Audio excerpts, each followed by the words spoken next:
इसलिए जो communication skill है, विभीषण से संवाद जो राम ने किया, वो साधन और साधना के बीच का संवाद है। बड़ी अद्भुत बात है। राम की शक्ति पूजा, आप में से शायद अधिकांश लोगों को पता होगा कि राम और रावण के युद्ध में एक दिन ऐसा आया था जिस दिन राम की सेना पराजित हो गई थी, तोड़फोड़ मचा दी थी रावण ने, जिस दिन रावण खुद आया था।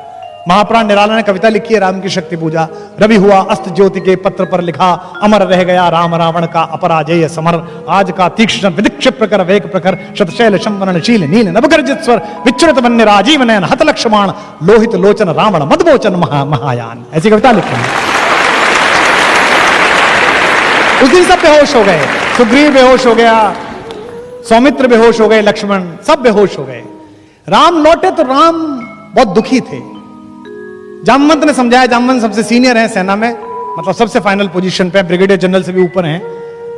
उन्होंने राम से कहा कि इतना क्यों दुखी होते हैं, वही आपका हाथ है, वही आपका तूणीर है, मार लेंगे, इसे कोई दिक्कत नहीं है। किसी किसी दिन होता है, सामने वाले का दिन होता है किसी किसी दिन नहीं होता। राम ने कहा ऐसा नहीं है। जब मैं युद्ध लड़ रहा था तो मैंने एक बात देखी, रावण नहीं लड़ रहा था, रावण के साथ शक्ति लड़ रही थी, दुर्गा लड़ रही थी, देवी लड़ रही थी। और यह अजीब बात है कि मैं धर्म के साथ हूं, मेरे साथ नहीं लड़ रही, उसके साथ लड़ रही हैं। तो जामवंत ने कहा अगर ऐसा है तो युद्ध हम संभालेंगे, आप पूजा करिए। तो 108 कमल मंगाए गए। यह दशहरा क्यों मनाया जाता है, ये आज शायद कुछ लोगों को पता चलेगा। हम तो कहते हैं कि रावण हरा दिया, ऐसा हुआ नहीं। ये जो शक्ति की पूजा, नवरात्रि की पूजा क्यों है? 9 दिन राम ने ध्यान धारण किया और 108 कमल वो चढ़ाते थे, एक एक कमल शक्ति के चरणों में चढ़ाते थे, त्रिपुटी में साधते थे, इमेज बनाते थे, जैसे सूफी लौ लगाते हैं, जैसे साधु लौ लगाते हैं। वो ध्यान में चढ़ते चले गए। आखिरी दिन जिस दिन आया, जिस दिन उनको वर मिलना था शक्ति का, 107 कमल जब उन्होंने चढ़ा दिए तो देवी ने सोचा कि इसका एग्जाम लेती हूं कि कितना भक्त है। वो आखिरी नील कमल उठा के ले गई। राम ने यूं करके थाली में हाथ फिराया तो देखा कि कमल ही नहीं है। तो वो ध्यान से नीचे उतरे और देखा कि कमल नहीं है। उन्हें लगा अब साधना भंग हो जाएगी। निराला लिखते हैं कि राम की आंखें भीग गई। राम ने कहा दिख जीवन जो सहता ही आया है विरोध, दिख साधन जिसके लिए सदा ही किया शोध, जान की हाय उद्धार प्रिया का हो न सका। ये 3 लाइन है, लेकिन चौथी लाइन राम की, ऐसी के कारण वो राम है। दुखी है कि अब क्या करूंगा, सब हार जाऊंगा।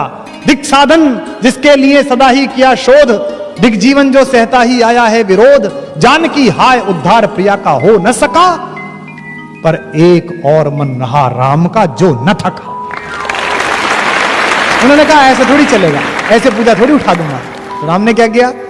राम ने कहा कि मां कहती थी मुझको राजीव नयन, मुझको कहती थी कमल के जैसे आंख वाला है मेरा बेटा, तो अभी 2 कमल के फूल मेरे पास हैं। तो राम ने अपना एक तीर निकाला अपने तरकश में से और उसको हाथ से पकड़ के उसकी फलक आंख की तरफ ले गए कि अपनी एक आंख चढ़ा देता हूं। युद्ध में विजय होनी चाहिए, सत्य जीतना चाहिए। और जब बिल्कुल आंख के पास पहुंच गया तीर और देवी को लगा कि अभी आंख निकाल लेगा, तब स्वयं दुर्गा प्रकट हुई और उन्होंने हाथ पकड़कर कहा होगी जय होगी हे पुरुषोत्तम नवीन, के महाशक्ति राम के बदन में हुई। अपने राम, अपने